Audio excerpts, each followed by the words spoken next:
Olá, queridos amigos, queridas amigas. Estamos mais uma vez aqui com as bênçãos do Senhor da vida. Nós gostaríamos hoje de fazer uma proposta a todos vocês nesse início. Pedir que cada um se concentre para sentir um abraço do seu anjo guardião.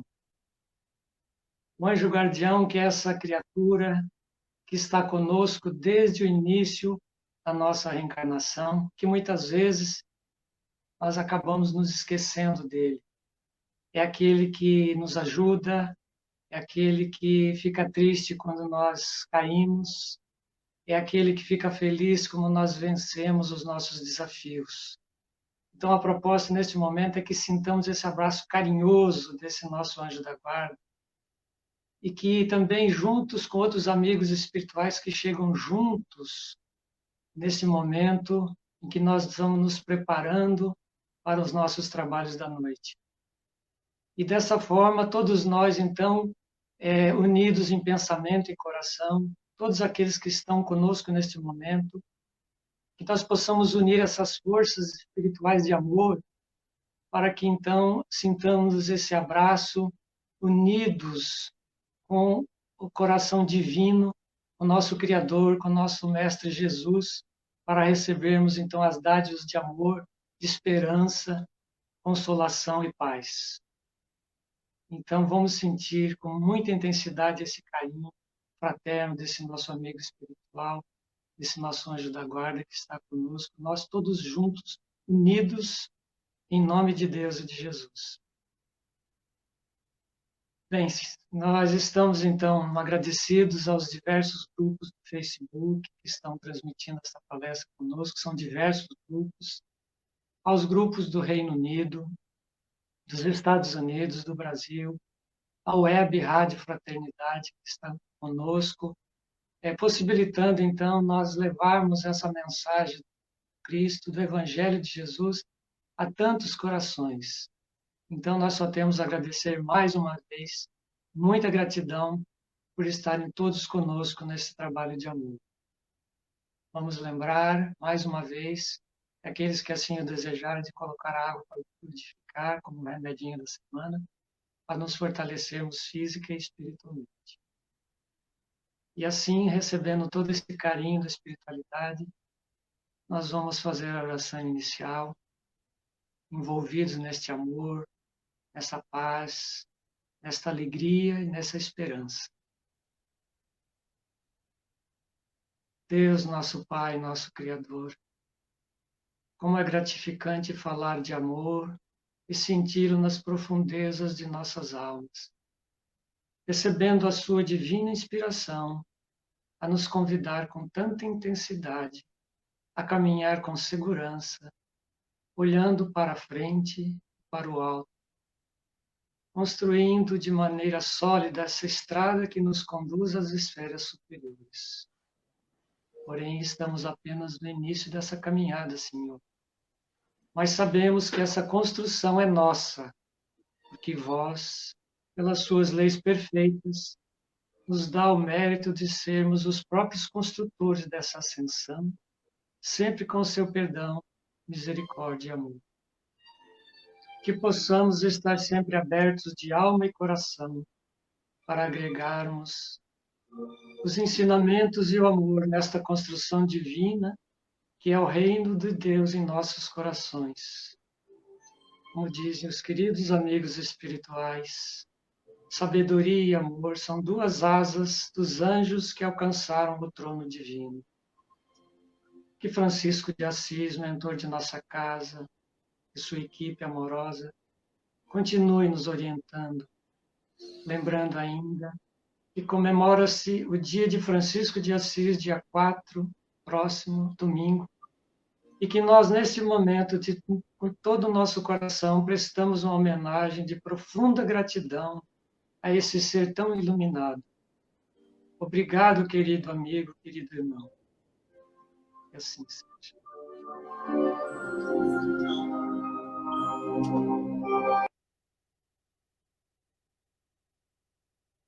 Bem, amigos, Dando prosseguimento, então, aos trabalhos da noite, nós temos, mais uma vez, a grata satisfação, a alegria enorme de recebermos o Dr. Sérgio Thyssen, que veio mais uma vez nos orientar, nos presentear com a palestra, cujo título é Autoconhecimento, Base da Reforma Íntima. É um tema muito importante para as nossas vidas. Então, muito obrigado, Dr. Sérgio. Fique à vontade, a palavra é sua. Muito obrigado, Pedro. É uma alegria estarmos mais uma vez juntos com a ideia de fazermos um estudo. Queria agradecer esta oportunidade sempre valiosa. Queria, mais do que isto, enaltecer quando lhe vejo fazendo a oração, quando conhecendo alguma coisa do movimento espírita no Reino Unido, eu queria comentar da minha alegria, do meu entusiasmo por vê-los, uma grande família, uma grande equipe, nos seus respectivos núcleos espiritistas, realizando este trabalho de divulgação do Espiritismo, do Consolador prometido, a bem da Inglaterra, do Reino Unido, a bem de toda a Europa, que tanto necessita das sementes do Evangelho de Jesus, tipicamente à luz da doutrina espírita. Eu gostaria de dizer, como que, resumindo, avante, Pedro, avante, amigos. É um trabalho de muito esforço, eu sei, de muita dedicação, mas as consequências, os frutos, já estão sendo e serão cada vez mais e muito bem colhidos para proveito de todo o país, de toda esta nação, que o mundo inteiro, como que também, por sua vez, agradece dentro de inúmeros cenários da história da humanidade. Como você falou, em termos da lembrança de uma das datas de comemoração de Francisco, não é? O 4 de outubro, eu, aproveitando, gostaria de lembrar que hoje, 2 de outubro, é a data de nascimento de Mahatma Gandhi, que, por sua vez, tem tanto a ver com a história da Índia e com a história da Inglaterra. Aproveito para lembrar também que amanhã, sendo um 3 de outubro, é a data de aniversário de Allan Kardec. De tal maneira, lembrando o seu nascimento, em 3 de outubro de 1804, enquanto que o de Gandhi, o 2 de outubro de 1869. E, por curiosidade, 1869 é a data da desencarnação de Allan Kardec. Então, é uma semana de muitas lembranças e, eu diria, né, em nome de nós todos, umas datas que nos levam ao sentimento de gratidão por tudo aquilo que estes 3 grandes espíritos deixaram como um legado de luz para a humanidade toda. Muito bem, nós vamos então, lembrando, meus amigos, o nosso tema, a ideia de autoconhecimento, base para a reforma íntima. Quando nós vamos estudando a doutrina espírita, nós vamos conhecendo melhor a realidade. Nós vamos tendo uma ideia de que mundo é este. Uma noção de que o planeta Terra e a sua humanidade, ela é, na categoria dos mundos, aquela que é típica de um mundo de provas e expiações. Provas e expiações é a categoria a seguir àquela dos mundos primitivos. esta fase, de certo modo, nós já vencemos, como que uma ideia mediana da nossa condição. Apesar de que, em tempos bem recentes, em certos pontos da humanidade, nós ainda vivemos situações até de barbárie. Mas nós já estamos há muitos milênios na etapa de provas e expiações. Como disse outro dia, a espiritualidade, por exemplo, Emmanuel, no livro Roteiro, há um capítulo cujo nome é O Grande Educandário, se referindo à Terra como uma grande escola. Uma escola no sentido do aprendizado de tudo aquilo que nos conduza à felicidade. Mesmo ainda uma felicidade básica, ainda sem a plenitude dos tempos do porvir. Então, nós nos lembramos que, a par disto, outros amigos espirituais, amigos de todos, comentam que a Terra é um grande hospital. Na verdade, são inúmeros os planetas, os mundos, no grande cenário da vida universal, que pertencem à mesma categoria, como que de mundos de provas e de expiações. Haja vista que, pela astronomia, nós somos bilhões, trilhões de galáxias.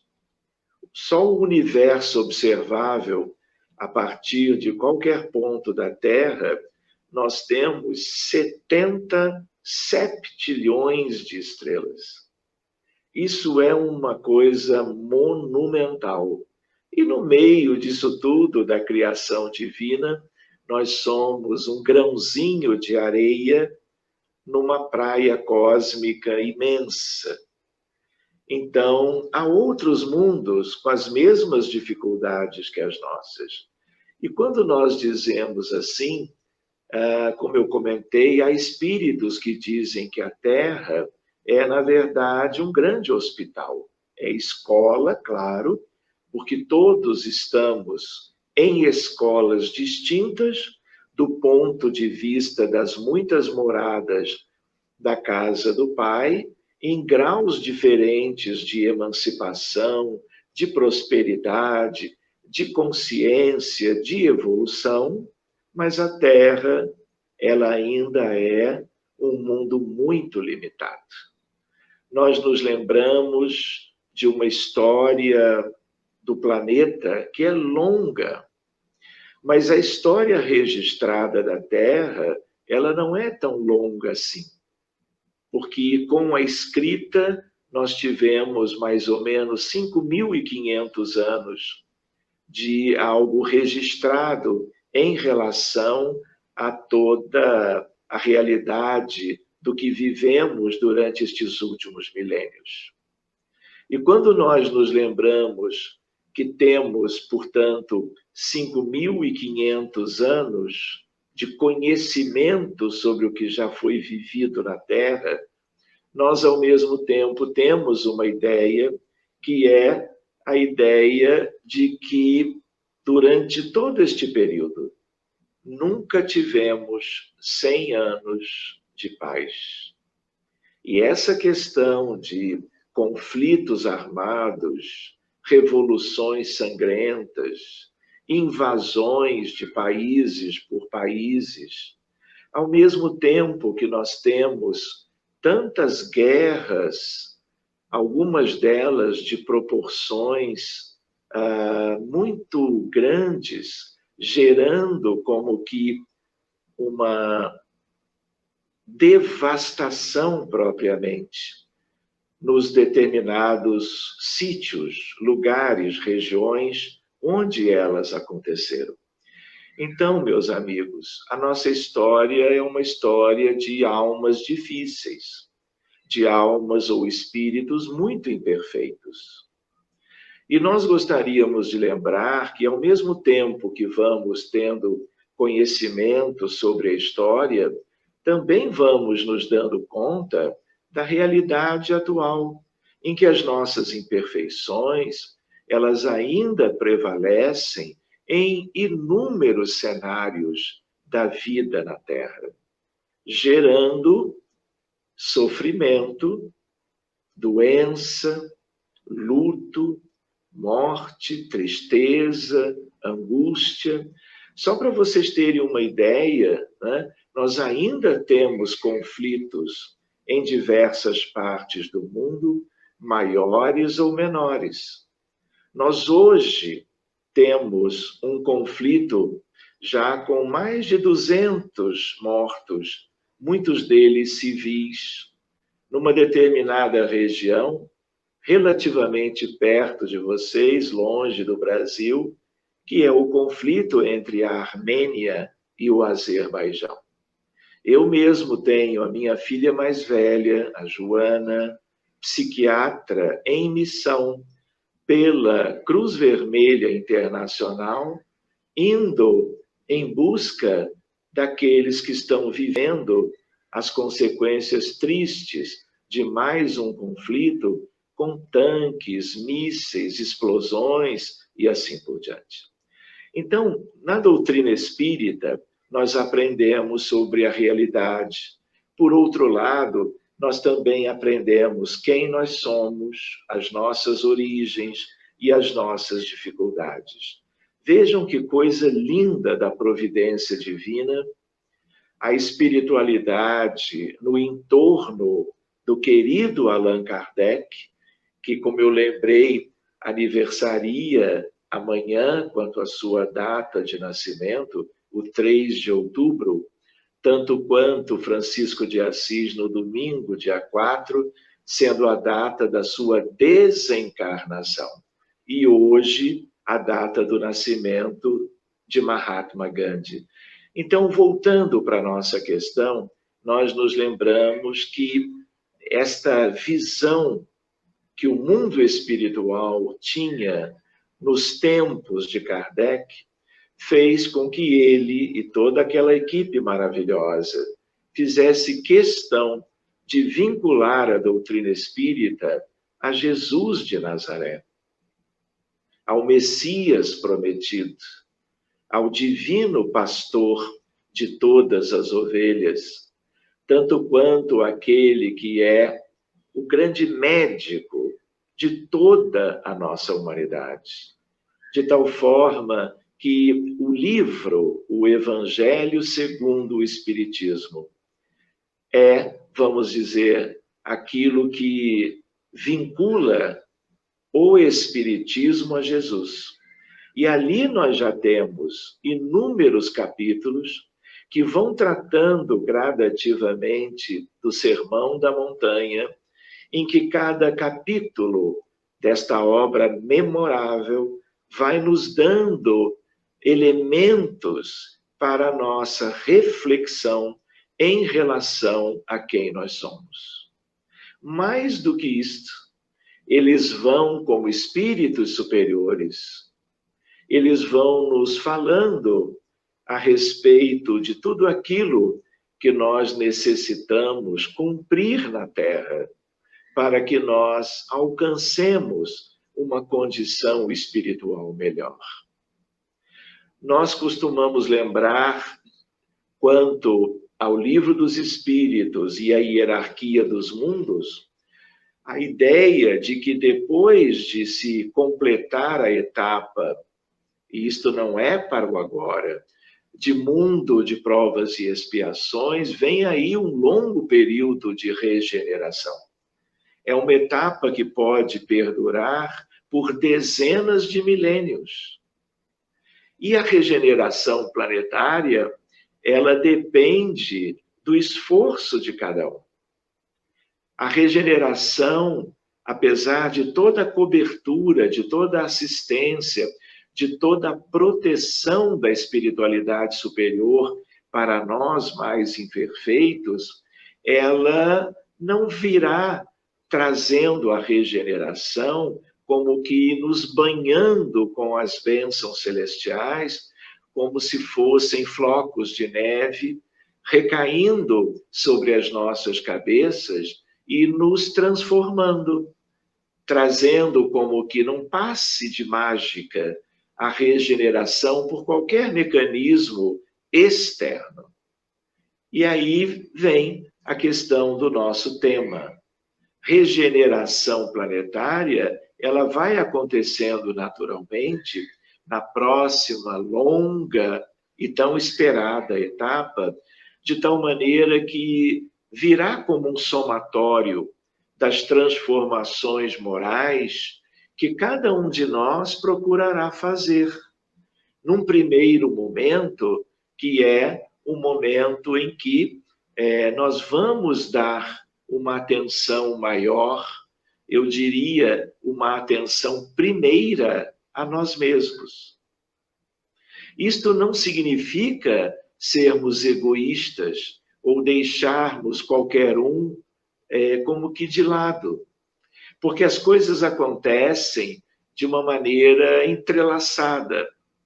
Na medida em que você vai olhando para dentro de si, reconhecendo as suas próprias sombras, as suas dificuldades pessoais, você vai ao mesmo tempo abrindo espaço para que a luz divina adentre aos escaninhos da alma, aos departamentos mais íntimos da nossa condição, da nossa essência, da nossa vida espiritual como filhos de Deus. Então, meus amigos, eu gostaria de lembrar que este é como que um trabalho útil a todos nós. Nós não podemos desperdiçar mais tempo. Nós somos os retardatários. Nós somos os trabalhadores da última hora. Mas vejam o entendimento. Quando nós escutávamos esta afirmativa, nós éramos convidados e continuaremos sendo.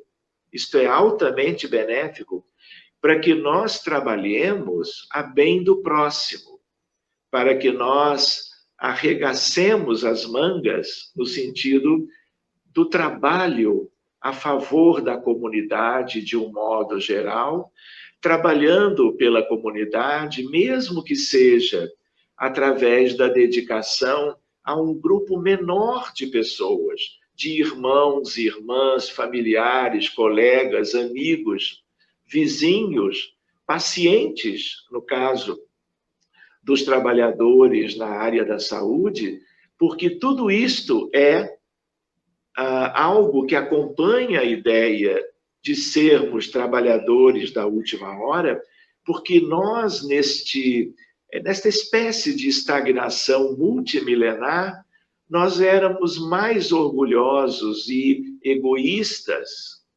insensíveis, indiferentes do que nós somos ainda hoje. Então, a doutrina espírita, outras crenças lindas, lembrando que todas as religiões têm origem divina através de Jesus de Nazaré, contemplando todas as culturas do planeta, do que há de mais lindo e que vem diretamente dos céus. Todas as religiões, absolutamente todas, as três grandes monoteístas e as outras, que são um punhado delas, todas pregam o amor. Todas sugerem o perdão das ofensas, como Jesus, o Cristo divino, deixou de maneira muito cristalina para que nós conhecêssemos esta necessidade. O cultivo de algo que é uma virtude, a capacidade de perdoar, que nós ainda não tínhamos em nós. De tal maneira que nós também nos lembramos quanto à ideia de que tudo que se refira ao trabalhador da última hora para a sociedade em grau de maior ou menor extensão, não é? Eu me lembrava agora há pouco, observando a prece de Pedro, né, de abertura do nosso singelo estudo de hoje, né, a sua sensibilidade, o seu esforço, né, lembrando tê-los conhecido já, se não me falha a memória, em 2014, quando Francis de Assis estava sendo inaugurado por coincidência. Nós estávamos todos juntos, a senhora Elza Rossi, tantos amigos queridos, né? Então, nós nos lembramos que o quanto é extraordinário o trabalho de divulgação da doutrina espírita no Reino Unido, mas também a semelhança em tantos outros países do mundo. E é com muita gratidão que nós nos lembramos desse movimento que todos vocês realizam, porque o que vocês implantam de conhecimento espírita pelo esforço de vocês, isto ilumina a nação, isso traz as flores divinas das esperanças celestes para toda a Europa e não apenas para o Reino Unido. Nós, então, também queríamos lembrar que se é tão importante nós vincularmos a lembrança do Sermão da Montanha quanto aos trabalhadores da última hora, que somos nós, porque os trabalhadores, outros das horas pregressas, estes já se dedicaram imensamente, já evoluíram, já prosperaram e estão na supervisão, enquanto nós somos os da 1/10 hora, como também é uma expressão do Evangelho, e estamos aqui nos nossos esforços individuais, mas somados em prol de todos, inclusive de nós mesmos. Mas uma coisa é o trabalhador da última hora, numa visão que é a visão, vamos dizer, para favorecer em algo as outras pessoas, trabalhando com amor, com dedicação, com boa vontade, com espírito de serviço, muitas vezes até de abnegação, de devotamento. E é isto que eu me lembro, quando me recordo e vendo a lista dos centros espíritas do Reino Unido, que fazem esta, como que, reunião de esforços. Mas o que eu mais queria lembrar é a ideia de que trabalhador da última hora precisa trabalhar em si mesmo.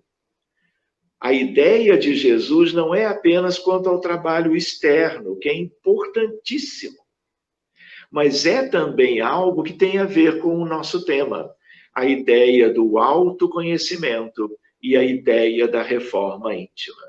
Quando ele disse no sermão última hora, tem a ver com o que ele havia dito sobre o que nós intuímos ou refletimos sobre transição planetária.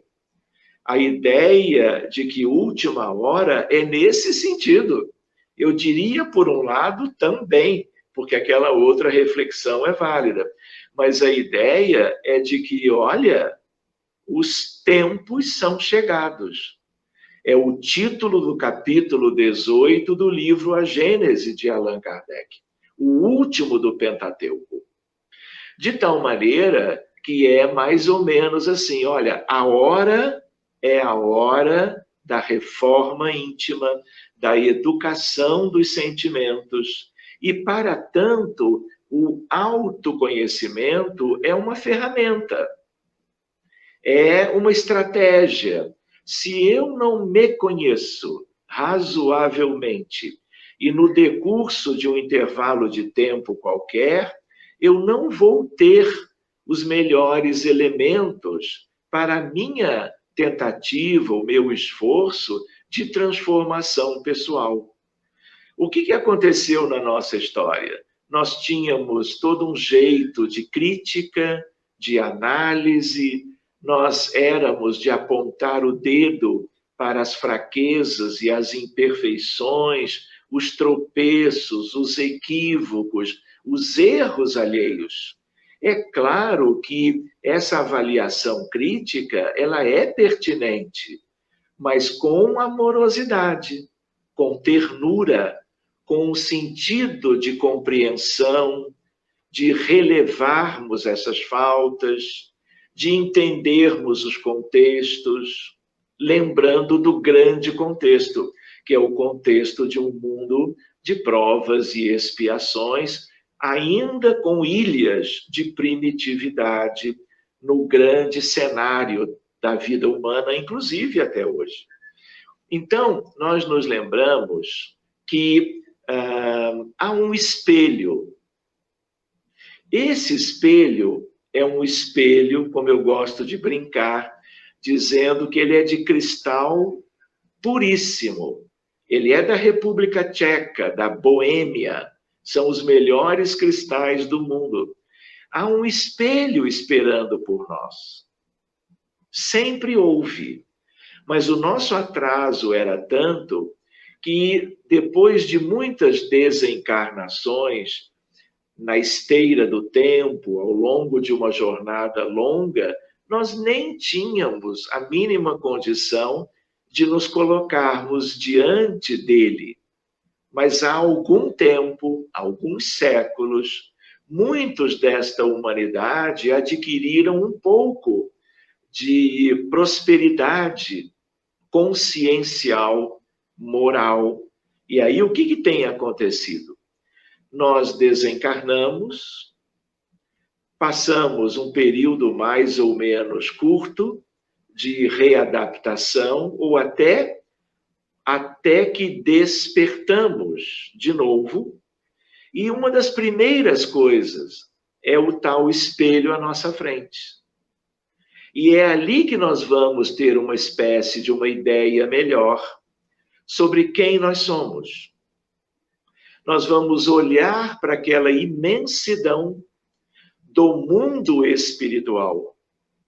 E nós vamos perceber o quão pequenos e imperfeitos nós somos.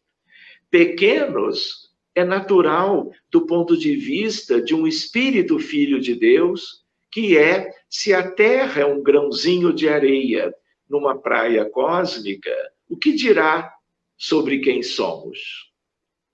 Somos uma fração ínfima de um grão de areia do universo divino, que é o contexto amplo da vida universal. Então, a ideia é de que este espelho, ele é muito importante. E durante toda a nossa história, era como que, na maioria das vezes, nós humanos tínhamos que desencarnar de novo para olharmos no espelho, para nos enxergarmos e vermos quem de fato nós somos. Porque nós temos nos iludido. Nós temos achado que somos quem nós não somos ainda. É uma espécie de cegueira? É. Porque, na verdade, nós não éramos de olhar para nós mesmos. Nós éramos para ver os defeitos e os erros alheios. Esse é um mecanismo de defesa psicológica, de transferência. Os outros é que são isso ou são aquilo. E nós tínhamos, e talvez ainda tenhamos, dificuldades de uma autoavaliação. Então, voltando para aquele ponto, vale a pena nós nos recordarmos que este espelho, ele é muito interessante, porque ele é de uma condição especular divina e você vai se ver como você é. Então, esse momento é um momento que pode ser de imensa alegria, por você constatar que os teus esforços, por exemplo, valeram a pena. Que você sofreu, mas você soube viver a experiência do sofrimento. Você não se tornou rebelde, você não se maculou, não é? Vivendo como uma espécie de uma revanche, situações análogas, envolvendo as mesmas pessoas que te magoaram ou outras.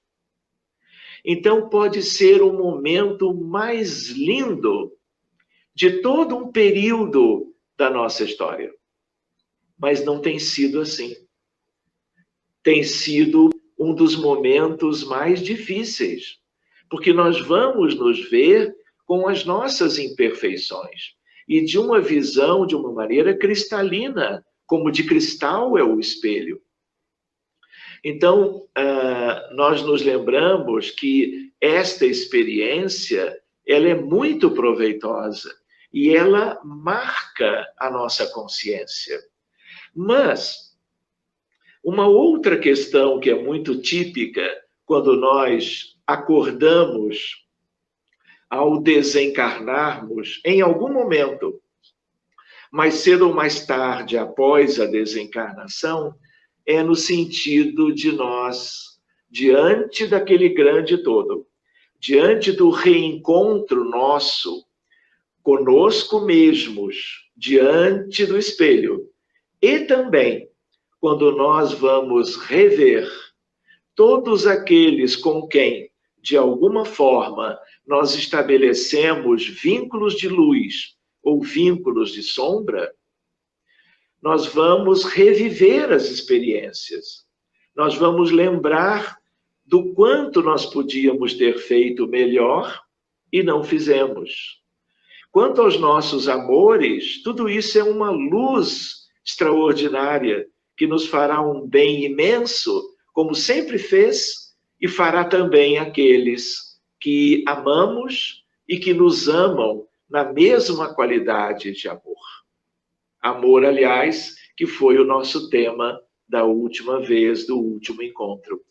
Mas, quando Jesus fala de trabalhadores da última hora, voltando, é a ideia do trabalho nos instantes derradeiros. Última hora é isto. Pode ser uma questão de 100, 200 anos, até mais. Mas nós não sabemos por quanto tempo mais teremos o direito de permanecer no orbe terreno. Lembrando que espíritos muito comprometidos de Sírios, uma estrela linda, binária, azul, alfa e beta de Sírios, havia um planeta. E este planeta, uma humanidade que estava vivendo algo como aqui e agora. E aqueles que não puderam ficar foram levados para a capela. Vamos dizer assim, aproveitando as coisas difíceis e as coisas boas de uma outra estrela, de uma outra constelação, que é Capela. Pois bem, aqueles que durante milênios não conseguiram aproveitar para seguirem, vamos dizer, o evangelho do Cristo planetário de Capela, cumprindo as suas obrigações, preenchendo as suas lacunas, foram como que trazidos para a Terra, entre 40 e 100 mil anos atrás, não é? Então, o que acontece? Há nesse tipo de mundo, como Sírios, Capela, a Terra, esse princípio da solidariedade entre os mundos e entre as humanidades, idas e vindas. De tal maneira que última hora tem muito esse sentido, do tipo, olha, ou nós nos corrigimos nas nossas deficiências mais sérias, ou nós não vamos ter mais como que aquela condição, aquele nível, né, para seguirmos com aqueles que no mesmo sermão da montanha, o Divino Mestre Jesus diz, olha, os mansos herdarão a terra. E no pensamento de espíritos nobres hoje, né, nós somos uma humanidade, vimos com Emmanuel no livro Roteiro, capítulo grande do Candário, que somos 20 bilhões de humanos, um grande segmento terá que partir de uma maneira análoga como acontecera entre Sírios e Capela, Capela e a Terra. Então, última hora é uma expressão de Jesus, que nos conhecia as características de todo o nosso conjunto e nos conhecia a cada um pelo nome, como um dia ele expressou na casa de Pedro, apóstolo, a primeira casa do caminho, a primeira igreja, quando ele diz: Natanael ben Elias, não questiones, pois eu conheço-te pelo nome, como conheço pelo nome todas as minhas ovelhas. Isso é um espírito de uma natureza inavaliável ainda pela mente humana. Mas a ideia qual é? A ideia de que, conhecendo o rebanho inteiro, ele trabalhou de todos os modos e trabalha até hoje por nós. Então, quando ele diz última hora, é no sentido de há 2000 anos, nos dando 2 milênios de tempo, ainda trazendo o Consolador que ele havia prometido, a questão de 163 anos, que é o tempo da primeira edição de O Livro dos Espíritos. De tal maneira que o que fizemos durante esses 2 milênios? Soubemos aproveitar os ensinamentos do Cristo, os evangelhos de Mateus, Marcos, Lucas e João, que fora gradativamente se distribuindo como elemento do conhecimento humano para toda a sociedade do planeta, pelo menos para a cristandade, para os cristãos, não é? De toda a nossa realidade. Então, em meio aos próprios cristãos, que tinham consigo os textos evangélicos, o que nós fizemos?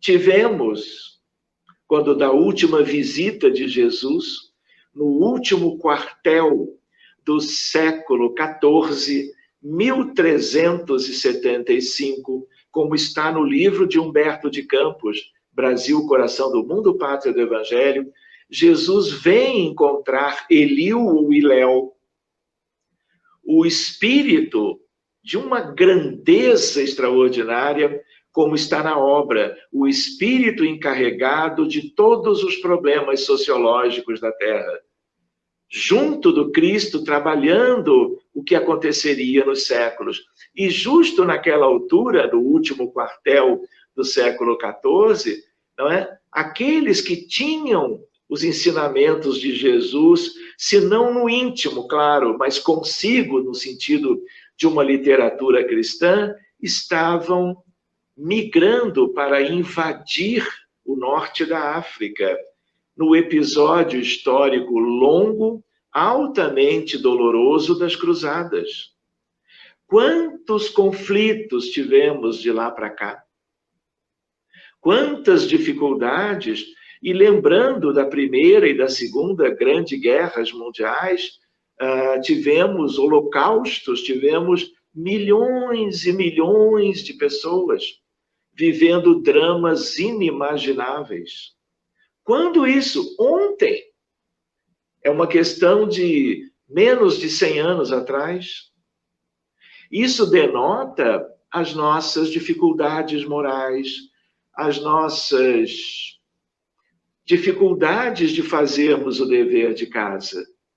E se nós somos os da última hora, isso preocupa até certo ponto, porque Deus é um Pai de amor, e mesmo os que são degredados, que vivem a transmigração das almas, que vivem o degredo porque são joio num contexto qualquer, ainda assim Deus é esse Pai amoroso, misericordioso, oferecendo sempre algum lugar no seu mundo extraordinariamente amplo e belo para cada um dos seus filhinhos, que somos os humanos filhos de Deus. Mas quem que quer deixar de continuar na Terra? Ninguém. Mas quando lembrávamos dos bilhões que vivem aqui, há uma estimativa de alguns autores de que 1/3 terá que partir. Isso significa 7 bilhões, mais ou menos, de humanos, entre encarnados, desencarnados, independente de onde estiverem.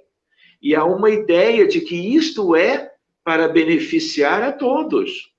Mas não seria muito melhor se nós prestássemos atenção nas advertências do Divino Mestre e como, quando nós despertávamos no mundo espiritual e nos dávamos conta de quem de fato nós somos e não de quem nós achávamos que éramos, tanto quanto do reencontro com os nossos afetos, amores e desafetos, tanto quanto nos dando ideia daquele panorama maravilhoso da vida universal, a sensação é do arrependimento.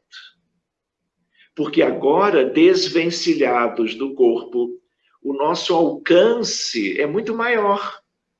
Porque quando encarnados, nós vivemos, queiramos ou não admitir, a prisão do corpo. Desencarnados, mesmo assim, dependendo do quão rude é ainda o perispírito de uns e outros, a nossa visão ainda é muito estreita. Mas para uma grande parte, ela é suficientemente clara para nós entendermos tudo isso. E aí o sentimento raiz desta ocasião, que é para todos, é a do arrependimento. E arrependimento tem a ver com a culpa. Arrependimento tem a ver com melancolia, depressão, tristeza, decepção com a nossa própria realidade diante de tudo que se descortina mais uma vez à nossa frente. E querem ver que curiosidade? Exatamente em função de todo esse cenário desapontador, de todas essas coisas como que vivendo após a morte, a espiritualidade em nome de Jesus, eles confabulando de uma maneira amorosíssima, envolvendo falanges angélicas com Jesus, organizaram séculos antes a preparação para que a França estivesse em condições para o renascimento de um espírito que havia sido Jan Hus, em Constança, na República Tcheca, pudesse então vir com a sua nova missão e vendo a ser Hippolyte Léon Denis Riveil, o nosso querido Allan Kardec, que aniversaria amanhã. Então, é em função de todo esse cenário de dor e de tristeza, no mundo espiritual, ao redor de toda a vida planetária, que os grandes espíritos disseram, a hora é agora. Vamos trazendo Joana d'Arc, Joana de França, para um determinado contexto histórico. Vamos ver depois o iluminismo francês com os enciclopedistas.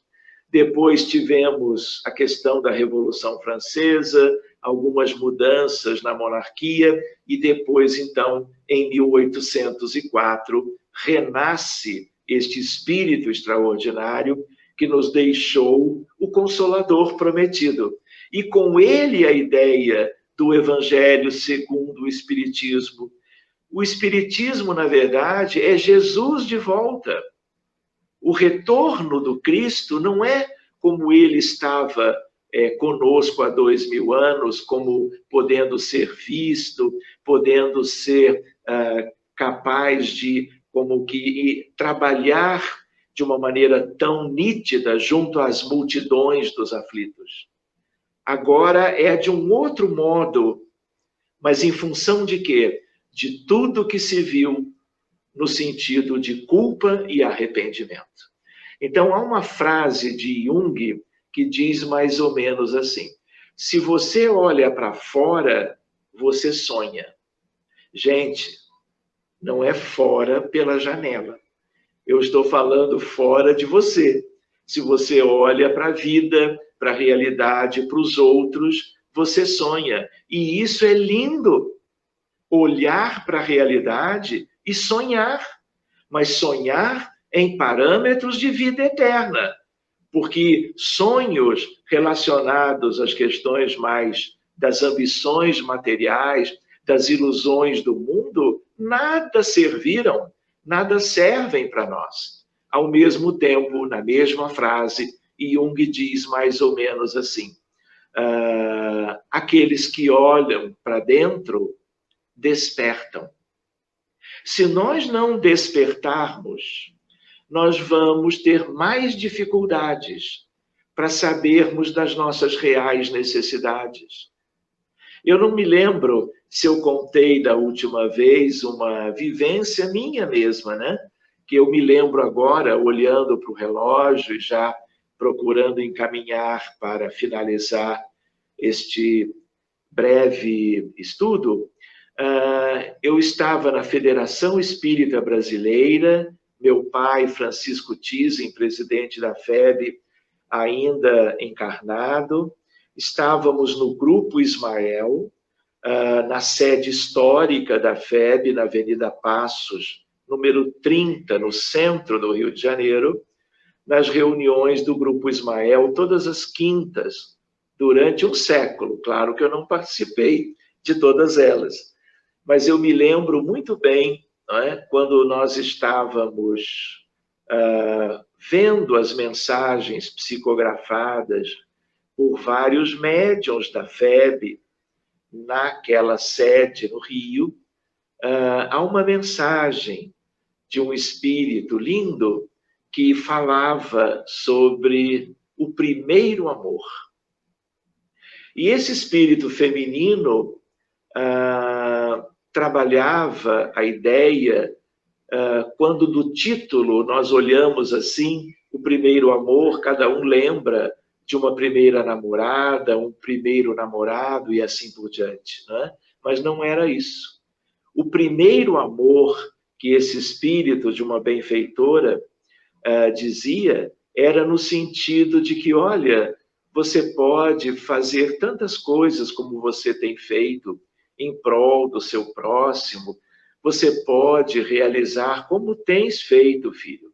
Tantas questões assim de muito valor para aqueles que convivem com você, seja no campo da ciência, da filosofia, do trabalho na atividade caritativa, em meio às questões do movimento espírita. Mas, filho, tudo isto é importantíssimo, mas eu te diria, cuida do teu primeiro amor.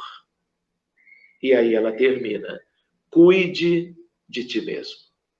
E quando ela diz isso para um, para outro, para mim, né, como foi o caso, ela está trazendo uma palavra de alerta, não é? Olhar para fora, como Jung trouxe, e sonhar e tentar materializar os sonhos que envolvem o Evangelho e a caridade, tudo é lindo. Mas o mesmo Evangelho que nos proclama o sonho por uma humanidade melhor e mais feliz, ao mesmo tempo nos alerta sobre o trabalho de última hora, em termos de que há um compromisso que deve ainda ser bem trabalhado, deve ser bem contemplado, para que nós possamos viver uma renovação íntima, a reforma, como é dito por muitos espíritos, para que nós sejamos aqueles que, uma vez renovados, sejamos aqueles que brindemos a nós próprios de um amor universal, de uma substância divina, que é a substância do amor de nosso Pai, que está à nossa espera, mas que nós precisamos trabalhar todos os impedimentos internos, chamados de vícios morais, o orgulho, a ambição, o egoísmo, tanto quanto a falta de elementos virtuosos, como a empatia, a compaixão, a solidariedade, a fraternidade, aquela que é a caridade desinteressada, e outra que eu gosto de chamar a rainha das virtudes, que se chama humildade. Muito bem, meus amigos. Eu gostaria de já agradecer a presença de vocês todos e levar de volta, oferecer ao nosso irmão Pedro a palavra, porque ele é o nosso condutor.